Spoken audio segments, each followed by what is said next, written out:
J'ai soif. Jésus avait soif et dans le même psaume 22 que nous avons déjà cité hier, voici ce qu'on peut lire encore.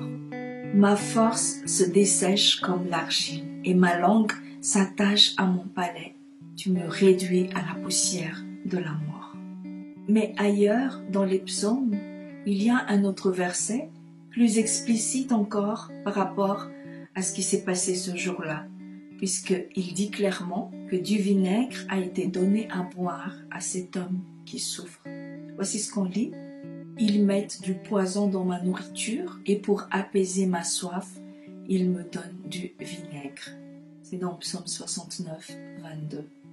D'ailleurs, à cause de ces paroles et à cause de la loi juive sur les boissons enivrantes, qui est interdite aux serviteurs qui se consacrent au Seigneur, eh bien, on ne sait pas trop si Jésus a bu cette vinaigre ou pas. D'un côté, Jean dit qu'il l'a bu, c'est dans Jean 19, 30. D'un autre côté, les autres évangiles ne précisent pas qu'il a bu et sous-entendent qu'il ne pouvait pas le boire, puisque s'il prenait cette boisson enivrante, c'est comme s'il se sauvait lui-même en allégeant sa souffrance. C'est ainsi que deux aspects de la parole qui sont apparemment très contradictoires amènent à une seule vérité, amènent à une même vérité. Jean veut dire que Jésus a bu sa coupe de souffrance jusqu'au bout. Et les autres disent la même chose, ils disent que c'est sans aide extérieure que Jésus a porté sa souffrance.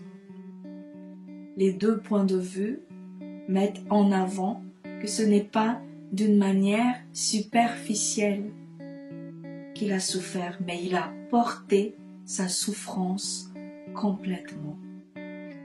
Une chose est sûre, c'est que la soif de Jésus n'est pas superficielle.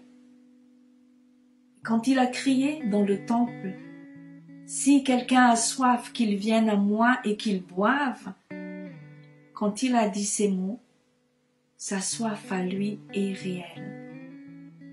Tout comme sa soif quand il demande à boire à la Samaritaine près du puits. Jésus a soif. Jésus a soif qu'on vienne à lui et qu'on s'abreuve à sa source. Il nous aime tellement. Soyez bénis. À bientôt. Au revoir.